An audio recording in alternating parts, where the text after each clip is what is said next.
முதல்வரும் கொந்தளிக்கிறாரு. இது வந்து ஒரு இந்தியாவுல பெரிய கொந்தளிப்பு இருக்கு இல்லையா? முதல்வரும் நாவடக்கம் வேண்டுங்கிற அளவுக்கு கடுமையா கொந்தளிக்கிறார் இல்லையா? அது சரியான்றேன். அப்படிதான் சொல்லணும். அன்சிவிலைஸ்டு வார்த்தை வந்து என்ன செமி பார்பரிக்குன்னு அர்த்தங்க. ஒரு ஒரு படிப்பறிவு இல்லாத அறவேக்காடு முட்டா பையன் இந்த மாதிரி சொல்ல மாட்டோம். மர கலண்டவன் காட்டு மிராண்டி. யாரா காட்டு மிராண்டி? It's a non-BJP rule state. The same Tamil Nadu state. Government of India is giving financial allocation to PM person. They are dishonest, my dear friends. They are dishonest. They are not committed to Tamil Nadu students. They are ruining the future of Tamil Nadu students. Their only job is to raise language passion. They are doing politics. They are doing mischief. This is unfortunate in the federal state. They can't allegation put allegation against government of India. உரிமை மீறல் notice அனுப்பிச்சிருக்காங்க இல்லையா? அது அந்த நடவடிக்கை சரியான்றேன். சரிதானே. உரிமை அவரை டிஸ்மிஸ் பண்ணணுங்க. உண்மையிலே அவன் நியாயம் வந்து அவர் சஸ்பெண்ட் பண்ணணும். உரிமை நியூட்டர்ஸ் போய் அது ஓம் பிர்லா வந்து அதை சரி கண்டு. And not only that, he has hurt the feelings of all of us and the Tamil Nadu's pride by calling us uncivilized. எவ்வளவு ஒரு அநாகரிகமான வார்த்தையெல்லாம் சொல்றாரு. மக்களால் தேர்ந்தெடுக்கப்பட்ட முதலமைச்சர் ஸ்டாலின் அவர்கள் எவ்வளவு கொச்சப்படுத்துறாரு நாடாளுமன்ற அவையில. நம்ம முதலமைச்சருக்கு முடிவெடுக்க முடியாது, அவருக்கு மேல ஒரு ஆளு முதலமைச்சர் இருக்காது, இது சூப்பர் முதலமைச்சர் சொன்னாரு. யாருன்னா அவர் பேரை சொல்றாரு. தமிழர்கள் ஃபுல்லா அன்சிவிலைஸ்டுங்கிறான். இதெல்லாம் வந்து அன்பார்லிமெண்ட் வேலை இல்லையா? அது யாருன்னா அநாகரிகமானவங்க. மாட்டு மூத்திரத்தை குடிச்சிட்டு மாட்டு சாணியை தின்னுட்டு இருக்கக்கூடிய உங்க சித்தாந்தம் பேச வைக்குது.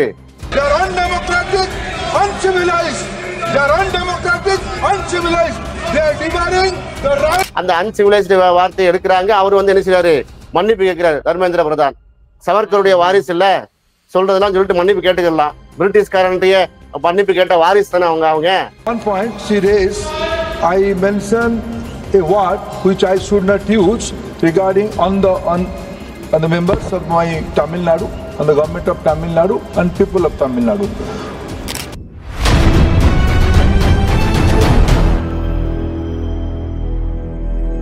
அறக்கழகம் பார்வையாளருக்கு வணக்கம். இன்னைக்கு நம்ம சந்திக்கிற அரசியல் ஆளுமை விசிகாவின் மிக முக்கியமான பொறுப்பாளர் வழக்கறிஞர் காயா அகமது சாஹிப் அவர்கள். வணக்கம். வணக்கம். பார்த்திருப்பீங்க, பாராளுமன்றமே இன்று கொந்தளித்திருக்கிறது.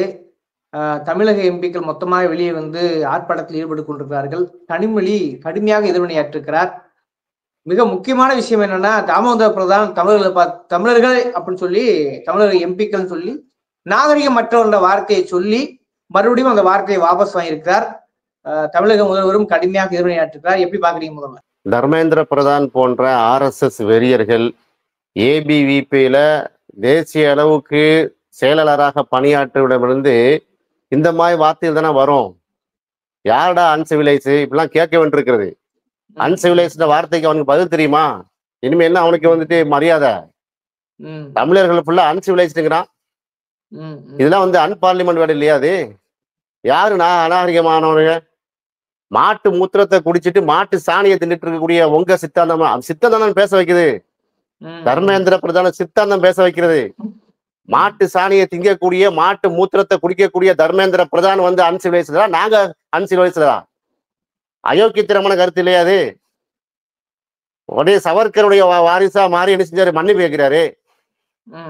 இவெல்லாம் வந்துட்டு யூனியன் மினிஸ்டர். ஒரிசால இவர் மேல 5 வழக்கு இருக்குங்க. 5 கிரிமினல் வழக்கு இருக்கிறது. இது முதல் முறை அல்ல. இப்படி ஒரு வார்த்தையை விட்டு தேவையில்லாம வந்து கொச்சைப்படுத்தி ஒரிசாவுல அங்க இருக்கக்கூடிய தலித்து மக்களுக்கும் OBC மக்களுக்கும், அங்க இருக்கக்கூடிய இந்து மக்களுக்கும் இஸ்லாமிய மக்களுக்கும், அங்க இருக்கக்கூடிய கிறிஸ்தவ மக்களுக்கும் இந்து மக்களுக்கு இடையில இவர் வந்து இந்த மாதிரியான கம்பு வெட்டி போட்டு பேசி கொந்தளிப்பை ஏற்படுத்திய கேஸ் 153 இருக்காது. இவர் மேல 5 வழக்கு இருக்குங்க. ஒரிசால விலக போவாத இவர் மத்திய பிரதேசத்துல இருந்து வந்து செஞ்சாங்க. இவர் வந்து தேர்ந்தெடுத்தாங்க. நாவடக்கம் வேண்டாமா? அதான் முதல்வர் கேட்டிருக்காரு. இவர் பேசுனதை வந்து பிரதமர் மோடி ஏற்றுக்கொள்கிறாரா? அமித்ஷா ஏற்றுக்கொள்கிறான்னு கேட்கிறாரு. இல்ல, இப்ப முதல்வரும் கொந்தளிக்கிறாரு. இது வந்து ஒரு இந்தியாவுல பெரிய கொந்தளிப்பு இருக்கு இல்லையா? முதல்வரும் நாவடக்கம் வேண்டுங்கிற அளவுக்கு கடுமையா கொந்தளிக்கிறார் இல்லையா? அது சரியான்றேன். அப்படிதான் சொல்லணும். அன்சிவிலைஸ்டு வார்த்தை வந்து என்ன செமி பார்பரிக்குன்னு அர்த்தங்க. ஒரு ஒரு படிப்பறிவு இல்லாத அறவேக்காடு முட்டா பையன் இந்த மாதிரி சொல்ல மாட்டோம். மர கலண்டவன் காட்டு மிராண்டி. யாரா காட்டு மிராண்டி? நிறை மாத கர்ப்பிணியை குஜராத்ல சூலாயத்தால வயித்தை குற்றி கிழித்தி சிசுவை பெட்ரோல் எடுத்து கொளுத்தியது RSS சித்தாந்தம், தர்மேந்திர பிரதானுடைய சித்தாந்தம். யாரு காட்டு மிராண்டி? கோவில் கரைவுரைக்குள்ள ஆசிஃபாகிற 8 வயது சிறுமியை ஒரு வாரம் கதற கதற கற்பழித்து கொண்டு ஒழித்த சித்தாந்தம் RSS சித்தாந்தம், தர்மேந்திர பிரதானுடைய சித்தாந்தம். யாரா காட்டு மிராண்டி? இல்ல பாட்டுக்கு பார்லிமெண்ட்ல வந்து விட்டு அடிப்பீங்களா? இப்ப திருப்பி கேட்டிருக்காரு என்ன நடந்ததுன்னு ஒரு கேள்வி இருக்குல்ல, என்ன நடந்தது, எதற்காக ஆக்சுவலா தமிழச்சி தங்கபாண்டியன் MP வந்து ஒரு அலிகேஷனை கொண்டு வர்றாங்க. அவங்க வந்து என்ன பண்றாங்கன்னா, திமுகவுடைய MP தான் அவங்க திமுகவுடைய அறிக்கையை வந்து அவங்க வாசிக்கிறாங்க. என்னன்னா, நீங்க மும்மொழி கொள்கையை வந்து திணிக்கிறீங்க, நீங்க ஆல்ரெடி வட மாநிலங்கள்ல இந்த மும்மொழி கொள்கையாலேயோ அல்லது வந்து ஹிந்தியை படித்ததுனாலயோ நீங்க என்ன பெருசா நீங்க சாதிச்சிட்டீங்க, அந்த சாதனை பட்டியல சொல்லுங்க. நாங்க தமிழ்நாட்டுல நாங்க எப்படி நாங்க வந்து இருமொழி கொள்கையால நாங்க எந்த அளவுக்கு மேலவங்க இருக்கிறோம் என்று சொல்லுங்க பாருங்கன்னு சொல்லி பட்டியல் வாசிக்கிறாங்க. ரெண்டாவது, தர்மேந்திர பிரதான் வந்து அந்த ஃபண்டை வந்து 2150 கோடியை வந்து தரமாட்டோம் என்று சொன்னது திரட்டன். அது எங்களுடைய பெடரலிசம் சொல்லக்கூடிய கூட்டாட்சி தத்துவத்திற்கு எதிரானது. இப்படி சொன்ன உடனே எந்திரிச்சு கொந்தளிக்கிறாரு. பொறுப்புள்ள ஒரு அமைச்சர் என்ன செஞ்சிருக்க வேண்டும்? தமிழச்சி தங்கபாண்டியன் சொன்னதுக்கு பதில் சொல்லுங்க. அதை விட்டு போட்டு தமிழர்லாம் காட்டு மனிதன் பேசுவாங்க. இனி தமிழ்நாடுலாம் வந்து அன்சிவிலைஸ்டு என்ன பேசுறாரு பார்லிமெண்ட்ல? பிஜேபி உடைய வந்து செயற்குழு பொதுக்குழுல பேசுற மாதிரி பேசுறாரு பார்லிமெண்ட்ல நின்றுட்டு. அவை குறிப்புல இருந்து எடுக்கணும் அழுத்தம் கொடுத்த பிறகுதான் ஓம் பிர்லா எடுக்கிறாரு. அப்ப ஓம் பிர்லாவே சபாநாயகர் சங்கியா இருக்காரு இல்லையா அந்த இடத்துல? தமிழ்நாடு எம்பிக்களும் வந்து இந்தியா கூட்டணி கட்சி எம்பிக்களும் வந்து போர்க்குழல் எழுப்பிய பிறகுதான் அந்த அன்சிவிலைஸ்டு வார்த்தையை எடுக்கிறாங்க. அவர் வந்து என்ன செய்யறாரு? மன்னிப்பு கேட்கிறாரு. தர்மேந்திர பிரதான் சவர்கருடைய வாரிசு இல்ல, சொல்றதெல்லாம் சொல்லிட்டு மன்னிப்பு கேட்டுக்கலாம். பிரிட்டிஷ்காரன்டைய மன்னிப்பு கேட்ட வாரிசு தானே அவங்க அந்த சவர்கருடைய வாரிசு தானே மன்னிப்பு கேட்கிறாரு. திரும்ப வந்து கனிமொழி கடுமை எதிர்வினையாற்றிருக்காரு. அதைத்தான் கனிமொழி இதுக்கு பதில் சொல்ல முடியுமான்னு சொல்லி கனிமொழி MP அவர் சொல்றாரு. தர்மேந்திர பிரதான் வந்து கனிமொழி MP பதில் சொல்லுவாரா என்று கேட்கிறாரு. அழகா பதில் சொல்லிட்டாங்களே. கனிமொழி MP என்ன முதலமைச்சரா கேட்டிருக்காரு, நீங்க வந்து NEP-ல வந்து நேஷனல் எஜுகேஷன் பாலிசில எங்களுக்கு ஃபண்டை ஒதுக்க மாட்டீங்கன்னு சொன்னீங்கன்னா அதற்காக கல்விக்காக எங்களுடைய வரியை வந்து வாங்கிருக்கல, அந்த வரி எங்க திருப்பி தான் அந்த வரியை தருவியான்னு கேட்டிருக்காரு. வறுமையான கண்டனத்தை பதிவு செஞ்சிருக்காரு. நான் இப்படி வந்து 4 ஆண்டு ஆட்சி காலத்துல முதல்வர் ஸ்டாலின் வந்து இந்த அளவுக்கு வந்து வேகமாக பதிவு செய்த தான் முதல் தடவை நினைக்கிறேன் பதில் சொல்லியிருப்பாரு. ஆனா இது இப்படித்தான் பேசணும், காட்டு மிராண்டிங்கிறாங்க நம்மளை பார்த்து.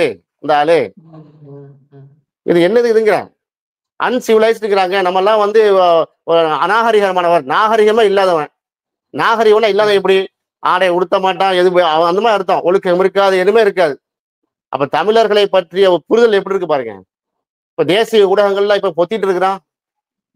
தேசிய ஊடகங்கள் ஒரு வார காலமாக ஸ்டாலின் அவர்களை, முதல்வர் அமைச்சர் அவர்களை என்னெல்லாம் பேசுனீங்க? தேசிய நீரோட்டத்தில்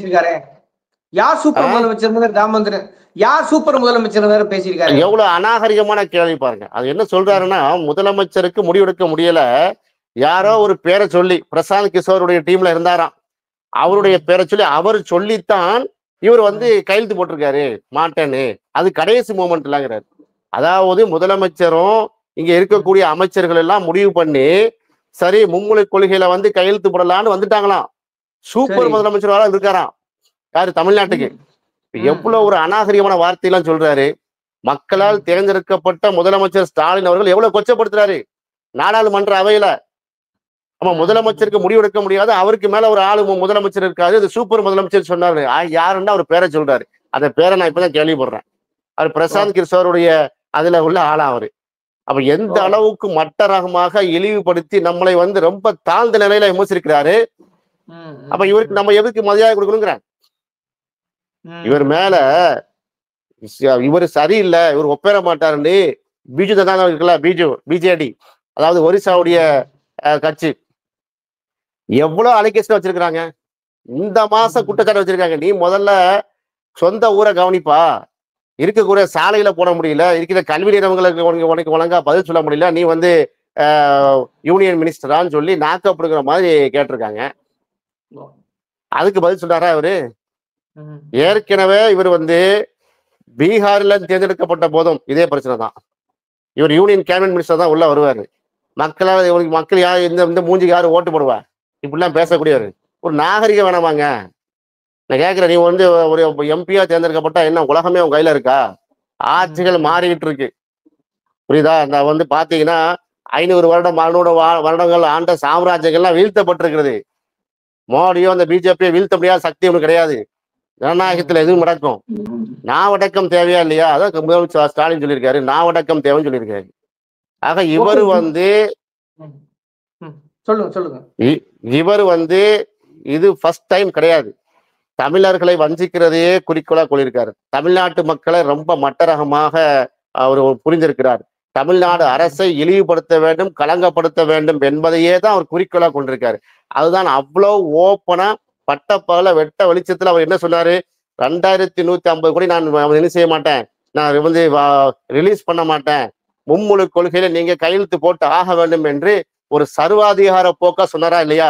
அப்பவே நம்ம கொந்தளிச்சு எழுதும். இன்னைக்கு என்னன்னா உலகமே பார்க்கக்கூடிய அளவுக்கு நாடாளுமன்ற மைய அவையில வைத்துக்கொண்டு ஒரு பொறுப்புள்ள ஒரு அமைச்சராக அவர் பேசினாரா? இல்ல, அன்சிவிலைஸ்டுங்கிற வார்த்தையை பயன்படுத்துறாரு. அப்ப நாங்க யாருக்கெல்லாம் பயன்படுத்துவோம் அந்த வார்த்தையை? மோடிக்கு பயன்படுத்துவோமா? அமித்ஷாக்கு நாங்க பயன்படுத்தட்டா? உங்க RSS தலைவருக்கு நாங்க பயன்படுத்துவோமா? இல்ல, அந்த போக்கு சரியா? அவர் ஒண்ணு சொன்னா நம்ம ஒண்ணு சொல்ல, அந்த மாதிரியான நாகரிகமற்ற வார்த்தையில் பரிமாறிக்கொள்வது சரியா? வேற என்னங்க, எத்தனை தடவைங்க இப்ப பாருங்க, நாடாளுமன்ற அவையில ஒரு இஸ்லாமிய எம்பியை பார்த்து இவர் சொன்னார்களா இல்லையா? நீ வந்து சுண்ணத்தை விட்டவன் தானே கேட்டாங்களா இல்லையா? இதெல்லாம் தேவையா? நடந்தது. அசதுதீன் உவைசிய வந்து என்னெல்லாம் பேசியிருக்கிறாங்க? அவ்வளவு விடுங்க. நம்ம ராகுல் காந்தி என்னெல்லாம் சொன்னாங்க, பூண்டாங்க, எல்லாமே வந்து எவ்வளவு அசிங்கப்படுத்தினாங்க. அப்ப பார்லிமெண்ட்டுக்கெல்லாம் வந்து பார்லிமெண்ட் வேர்ட்ஸ் அன்பார்லிமெண்ட் வேர்ட்ஸ் எல்லாம் இருக்குதா இல்லையா? அப்ப அன்பார்லிமெண்ட் வேர்ட்ஸ் பிஜேபி காரங்க பேசினா வந்து எது வேணாலும் பேசலாமா? பிஜேபிக்காக மிரட்டலாம், பிஜேபிக்கார வந்து அடுத்தவங்க திட்டலாம், பிஜேபிக்கா எம்பிக்கள் வந்து அடுத்தவனை கேவலப்படுத்தலாம். ஆனா நாங்க வந்து பேசும்போதே மைக்க பிடிக்கிறீங்க. எழுச்சி தமிழர் வந்து பேசும்போது, எங்க தலைவர் திருமாவளவன் பேசும்போது எப்ப பார்த்தாலும் மைக் ஆஃப் பண்றது. நீங்க பாத்துருக்கீங்க, நிம்மதியா பேசிருக்காரா? 10 நிமிஷம் 5 நிமிஷம் டைம் கொடுப்பாங்க, 3ஆவது நிமிஷத்துலயே ஓன்னு கத்துவாங்க, மைக்கு ஆம்பிளிஃபையர் ஆஃப் பண்ணிடுவாங்க. எவ்வளவு பெரிய ஒரு ஜனநாயக உரிமை மீறல் இது. அதனால தர்மேந்திர பிரதான் அவர்கள் வந்து இவங்க என்ன செய்யணும், மன்னிப்பு கிட்ட மட்டும் போடாது, எங்களுடைய கோரிக்கையாக நிறைவேற்றிய மாட்டேன். அதோடைய மன்னிப்பு யாருக்கு வேணும்?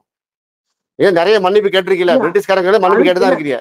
இல்ல, அதுக்குதான் இப்ப கனிமொழி எம்பிகள் ஒரு அறிவிக்கை விட்டுருக்காங்க, உரிமை மீறல் நோட்டீஸ் வந்து அனுப்புவோம் இருக்காங்க. இப்ப இந்த அளவுக்கு ஒரு தள்ளுமுள்ளு போவது மேற்கொண்டு ஒரு ஒன்றிய அரசுக்கும் மாநில அரசுக்கும் ஒரு தள்ளுமுள்ளு ஆகாதா? உரிமை நோட்டீஸ் வந்து கனிமொழி அறிவிச்சுக்கு சரியான்றேன். யாராவது ஒரு திமுகவை சேர்ந்த ஒரு எம்எல்ஏவோ திமுக சேர்ந்த ஒரு வார்டு கவுன்சிலரோ ஏதாவது ஒண்ணு பேசிவிட்டால் ஸ்டாலின் மன்னிப்பு கேட்க வேண்டும். ஸ்டாலின் வந்து என்ன சொல்றாரு, தலைவர் திமுக தலைவர் சொல்றாங்கல்ல, இப்ப நாங்க கேட்கிறோம். நான் திமுக காரன் கிடையாது, அவங்க தமிழர்கள் ஒட்டுமொத்த தமிழர் தான். நான் விசிக காரன். திமுக காரனுக்கு மட்டும் திவிசிக காரன் மட்டும் இல்லை, தமிழர்களை சொல்லியிருக்காங்க, ஸ்டாலினை சொல்லவில்லை. ஸ்டாலினை மட்டும் சொல்ல, தமிழர்கள் அன்சிவிலைஸ்டுங்கிறாருங்க, எல்லாம் சேர்த்தாங்க. அதுல வந்து தமிழர்னா அதிமுக சேருவான், தமிழ்நாட்டில் உள்ள பிஜேபி காரன் சேர்த்தான் தமிழர்கள். தமிழர்களா இல்லையா பிஜேபி காரன்? நம்ம எல்லாம் சேர்த்தான் சொல்லியிருக்காங்க. இப்ப சீமா என்ன சொல்ல போறாரு, விஜய் என்ன சொல்ல போறாரு, ஒட்டுமொத்த தமிழர்களே அன்சிவிலைஸ்ன்னு சொல்றாரு. இப்ப அதனாலதான் நாங்க கேட்கிறோம், இப்ப பாஜகவுடைய தலைவர் என்ன சொல்ல போறாரு?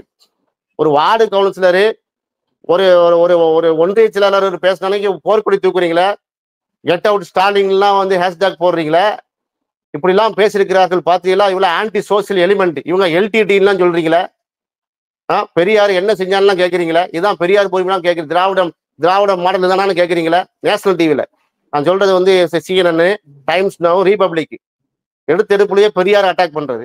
இப்ப இதுக்கு என்ன சொல்றீங்க? RSS சித்தாந்தம் தானே, பயிற்று கொடுத்திருக்கிறது. மோடி என்ன சொல்றாரு இதுக்கு? இல்ல, இறுதியா உரிமை மீறல் நோட்டீஸ் அனுப்பிச்சிருக்காங்க இல்லையா, அது அந்த நடவடிக்கை சரியான்ற? சரிதானே, உரிமை அவரை டிஸ்மிஸ் பண்ணணுங்க. உண்மையிலே அவன் நியாயம் வந்து அவன் சஸ்பெண்ட் பண்ணணும். உரிமை நோட்டீஸ் போய் அது ஓம் பிர்லா வந்து அதை சரி கண்டு அதுக்கு அவையில ஏற்றுக்கொண்டு அதுல விவாதம் வந்து எதுக்குன்னு கேட்கிறேன். அப்ப யாரு கொண்டாலும் யாரையும் திட்டலாம், திட்டி போட்டு மன்னிப்பு கேட்கலாமா? இதுதான் வந்து பாஜகவுடைய பார்லிமெண்டா? எவ்வளவு ஒரு மோசமான இது பாருங்க. இப்ப நான் வந்து தர்மேந்திர பிரதான் அவங்க பேசட்டா, ஒருமையில பேசி நான் கிழிக்குவோமா? எந்த மாதிரியான ஒரு கலாச்சாரத்தை இவர்கள் தூண்டுகிறார்கள்? கேட்கிற கேள்விக்கு பதில் சொல்லுங்க. கேட்ட கேள்வி நியாயமான கேள்வியா இல்லையா? நாங்கள் பாத்தீங்கன்னா சர்வதேச அளவுல தமிழையும் ஆங்கிலேயம் இருமொழி கொள்கையை படித்துவிட்டு கோலோச்சு கொண்டிருக்கிறோம். நீங்க உத்தரப்பிரதேசத்துல, மத்திய பிரதேசத்துல, பீகார்ல உங்க ரெக்கார்டு என்ன? இதுதான் கேள்வி. கேள்விக்கு பதில் சொல்ல வேண்டும். நாங்கள் இந்த அளவுக்கு 58,000 ஸ்கூலை வச்சு நடத்தி கொண்டிருக்கிறோம். எங்க ஸ்கூல்ல இந்த ரேட்டு, SSLCல இவ்வளவு பாஸ் பண்ணியிருக்காங்க, 12th இவ்வளவு பாஸ் பண்றாங்க, இவ்வளவு ட்ராக் ரெக்கார்டு இருக்குது, நாங்க இவ்வளவு டாக்டர்ஸ் வந்திருக்கோம். கேள்விக்கு பதில் இல்லையே. சரி, அவ்வளவு இருங்க. சசிகாந்த் செந்தில் கேட்டாரு, அந்த கேள்விக்கு என்ன பதில்? 2013 யூபிஎஸ்சி எக்ஸாம்ல சென்ட்ரல் சர்வீஸ் எக்ஸாமினேஷன்ல பாஸ் பண்ணா 1000 பேர்ல 45 பேரை தான் நீங்க என்ன தேர்ந்தெடுத்திருக்கீங்க. பாஸ் பண்ணவங்கள, மற்றவங்களை ஏன் நீங்க தேர்ந்தெடுக்கவில்லை? அவங்க ஃபெயிலா என்ன கேட்டாரா? பதில் இது இருந்துச்சா? 10 வருஷம் ட்ராக் ரெக்கார்டு எடுத்து போட்டாரா? 2023 வரைக்கும் நீங்க யூபிஎஸ்சி சென்ட்ரல் கவர்மெண்ட் ஒன்றிய அரசாங்கத்தால இந்த மாதிரி IAS IPSக்கு பாஸ் பண்ண, அந்த சிவில் சர்வீஸ்ல பாஸ் பண்ண தமிழ்நாட்டுடைய கேண்டிடேட்ஸ் இவ்வளவு பேரு. இதுல நீங்க அப்படியே குறைச்சு 4.4ல நிப்பாட்டி இருக்கீங்களே. 15% இருந்துச்சு காங்கிரஸ் கவர்மெண்ட்ல. காங்கிரஸ் கவர்மெண்ட்ல வரும்போது 15% 20% சிவில் சர்வீஸ்ல நாம தான் என்ன செய்வோம், உள்ள போவோம். ஏன்னா கல்வி அறிவு அவ்வளவு மேலோங்கி இருக்கக்கூடிய மாநிலம் தமிழ்நாடு. இப்ப 4.5ல கூட நிறுத்தி இருக்கீங்களே. இது அரசியலா, சதி திட்டமா, என்ன? எந்த அடிப்படையில் நிப்பான்னு கேட்டாரா இல்லையா? ஒரு பதில் சொல்ல முடிஞ்சா? பதில் சொல்லாம அன்சிவிலைஸ்டு காட்டு மிராண்டிகள் இவங்களுக்கு மனித என்னடா என்ன பேசுறீங்க? அப்ப இப்படித்தான் இந்தியாவை என்ன செய்வீங்க, வழி நடத்துவீங்களா? எங்களாமே அதுக்கெல்லாம் கொந்தளிக்க விடுறது. நாங்க என்ன செய்வோம், ஏதாவது பேசுவோம், உடனே வழக்கு. அறக்கழகம் தர்மேந்திர பிரதானுக்கு எதிராக கருத்து சொல்லிவிட்டார். உங்க மேல ஒரு எஃப்ஐஆர், என் மேல ஒரு எஃப்ஐஆர். போங்கப்பா, என்னப்பா நாட்டை ஒழுங்கா நினைச்சீங்க, என்ன பண்றீங்க, வழிநடத்துறதுக்கு பாருங்க. சும்மா எதையாவது பேசி. ஆக்சுவலா இன்னைக்கு வக்ஃப் சட்டத்தை பத்தி பேசணுங்க. இந்த கூட்டத்தோட 2 விஷயம். வக்ஃப் திருத்த சட்ட மசோதா நிறைவேற்ற போறாங்க. அதை திசை திருப்பதற்காகத்தான் இந்த தர்மேந்திர பிரதான தூண்டி விட்டு தமிழர்களை என்ன செய்யுங்க, அடிங்க. ஏன்னா தமிழ்நாட்டில இருந்தா வக்ஃப் சட்ட மசோதாக்கு எதிராக கருத்துக்கள்லாம் ஆழமாக பதிவு செய்யப்பட்டிருக்கிறது. கடுமையான கண்டனங்களை தமிழக எம்பி, குறிப்பா இந்தியா கூட்டணியுடைய எம்பிகள் வழிமொழிச்சிருக்காங்க. அதை திசை திருப்பத்தான் இப்ப இன்னைக்கு தமிழ்நாட்டுக்கு மேல அட்டாக் பண்றாளோங்கிற சந்தேகம் அங்கே இருக்கிறது. ஓகே, இது வெறும் அந்த வாய்மொழி சொல்லு மட்டும் கிடையாது. அந்த வாய்மொழி சொல்லுக்கு பின்னாடி வன்மம் இருக்கிறது. ஆனா காட்டு மிராண்டிகள் யார் என்ற கேள்வியில நீங்க அடுக்கடுக்கான ஆதாரத்தோட முன் வச்சுக்கீங்க. இதுக்கிடையே உரிமை நிறுவனம் நோட்டீஸ் அனுப்பப்பட்டிருக்கிறதா சொல்றாங்க. அது போக சிஎம் கூட, தமிழக சிஎம்மும் இன்னைக்கு ரியாக்ட் பண்ணியிருக்காரு. இது அவங்களுடைய விமர்சனங்களையும் அவருடைய அந்த வார்த்தைகளையும் அப்படியே மக்கள் பாதிக்க விட்டுருக்கிறேன். இந்த விவாத சொல்ல அறக்கலத்துக்கு நேரம் வைக்க நன்றி.